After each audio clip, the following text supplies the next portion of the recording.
नमस्कार और safety explain में आपका बहुत बहुत स्वागत है। तो अगर आप यहाँ पहली बार आए हैं, चैनल को सब्सक्राइब कर लीजिए और हाँ, इस कोशिश को एक लाइक जरूर करें और वो जो बेल आइकन है ना, उसे भी दबा दीजिए ताकि कोई भी जरूरी सेफ्टी वीडियो आपसे मिस न हो। तो चलिए अब बिना किसी देरी के शुरू करते हैं आज का टॉपिक। वो कौन सी चीज है जो क्रेन को लोड से जोड़ती है? जवाब है वेब स्लिंग्स। ये सिंपल से दिखने वाले स्ट्रैप्स ही वो सबसे इम्पोर्टेंट, सबसे क्रिटिकल लिंक हैं। पर सोचिए, अगर गलत स्लिंग का चुनाव हो गया या फिर उसे इस्तेमाल करने का तरीका ही गलत निकला तो एक बहुत ही गंभीर हादसा हो सकता है। लोड गिर सकता है और कंस्ट्रक्शन इंडस्ट्री में ऐसे हादसे अनफॉर्चुनेटली बहुत कॉमन हैं।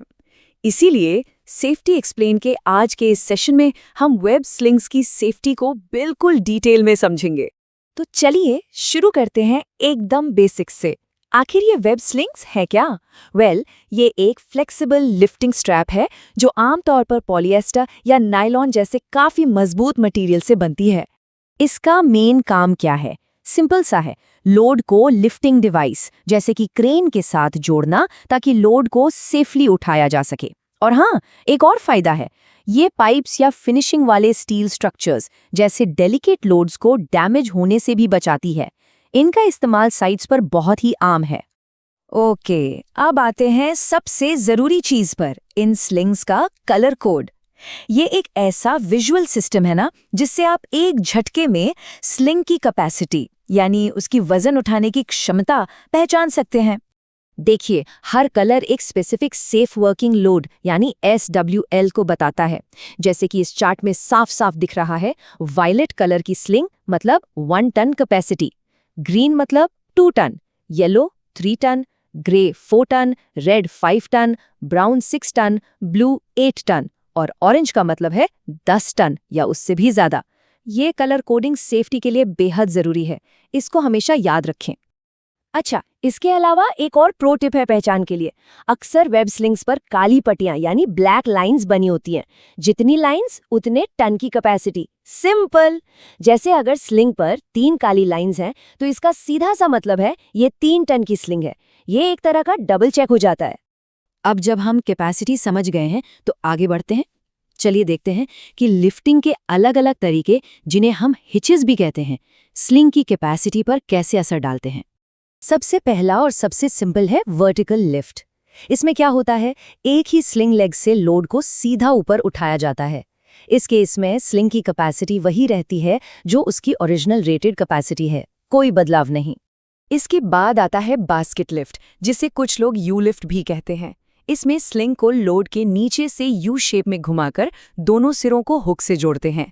और यहाँ है सबसे जरूरी बात, इस मेथड में लिफ्टिंग कैपेसिटी डबल तक हो सकती है। जी हाँ, डबल। ये पॉइंट बहुत इंपॉर्टेंट है। और हमारा तीसरा मेथड है चोकर लिफ्ट। इसमें स्लिंग को उसके अपने ही एक सिरे से निकालकर लोड के चारों तरफ टाइट कर दिया जाता है, जैसे एक नॉट। हमेशा ध्यान रखें कि इस मेथड में स्लिंग की लिफ्टिंग कैपेसिटी हमेशा कम हो जाती है, रिड्यूस हो जाती है। चलिए अब एक और बहुत ही क्रिटिकल पॉइंट पर फोकस करते हैं, और वो है स्लिंग एंगल का असर। स्लिंग लेग्स के बीच का जो एंगल बनता है ना, वो उसकी असली लिफ्टिंग एबिलिटी को जमीन आसमान का फर्क ला सकता है। इस स्लाइड को ध्यान से देखिए। अगर स्लिंग का एंगल 45 डिग्री से कम है तो लिफ्टिंग कैपेसिटी सेफ रहती है, लेकिन अगर एंगल 45 डिग्री से ज्यादा यानी बहुत वाइड हो जाए तो स्लिंग पर जबरदस्त एक्स्ट्रा टेंशन पड़ता है और उसकी कैपेसिटी खतरनाक तरीके से कम हो जाती है। इसीलिए लिफ्टिंग प्लान में स्लिंग एंगल का कैलकुलेशन करना इतना जरूरी है। तो अब बात करते हैं पर्सनल जिम्मेदारी की। हर लिफ्ट से पहले एक सेफ्टी प्रोफेशनल या रिगर को क्या क्या चीजें जरूर इंस्पेक्ट करनी चाहिए। ये 5 पॉइंट इंस्पेक्शन बिल्कुल मैंडेटरी है। नंबर 1, स्लिंग में कहीं भी कोई वेयर एंड टेयर या डैमेज तो नहीं है। नंबर 2, कहीं कोई कट्स या तीखे किनारों से लगी चोट तो नहीं है। नंबर 3, सारी सिलाई यानी स्टिचिंग ठीक से चेक करें, कहीं से उखड़ तो नहीं रही। नंबर 4, केमिकल डैमेज के निशान देखें, जैसे रंग का बदलना या स्लिंग का कड़क हो जाना। और सबसे आखिर में नंबर 5, मेक श्योर कि उसका आइडेंटिफिकेशन टैग मौजूद है और उस पर लिखी डिटेल्स साफ पढ़ी जा सकती हैं। अगर इनमें से एक भी डिफेक्ट मिलता है तो उस लिंक को तुरंत रिजेक्ट कर देना है। No second thoughts. चलिए, अब टाइम है एक छोटे से क्विज का। देखते हैं हमने जो भी सीखा वो कितना याद है। रेडी?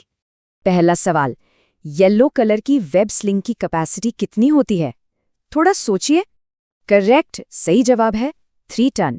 और दूसरा सवाल, वो कौन सा लिफ्टिंग मेथड है जिसमें स्लिंग की कैपेसिटी डबल हो सकती है? याद कीजिए, अभी बताया था। बिल्कुल सही जवाब है बास्केट लिफ्ट। इस पूरी बात का सार बस एक लाइन में है और हमेशा इसको याद रखें, सही स्लिंग का चुनाव और उसकी ठीक से जांच लिफ्टिंग से जुड़े हादसों को आसानी से रोक सकती है। तो चलिए, सबसे जरूरी बातों को एक आखिरी बार रिवाइज कर लेते हैं। नंबर 1, हमेशा स्लिंग के कलर को लोड के वजन से मैच करें। नंबर 2, लिफ्टिंग मेथड्स कैपेसिटी को कैसे बदलते हैं, इसको जरूर समझें। नंबर 3, कभी भी बहुत ज्यादा वाइड एंगल पर स्लिंग का इस्तेमाल ना करें। और नंबर 4, सबसे इम्पॉर्टेंट, हर लिफ्ट से पहले हर स्लिंग को इंस्पेक्ट करना ही करना है। आखिर में बस यही कहना है, सुरक्षित रहिए, सुरक्षित काम कीजिए। आपकी सेफ्टी आपके अपने हाथ में है। अगर आपको ये जानकारी फायदेमंद लगी हो तो इस वीडियो को लाइक करें, अपने कमेंट्स दें और सेफ्टी एक्सप्लेन चैनल को सब्सक्राइब करना ना भूलें। धन्यवाद।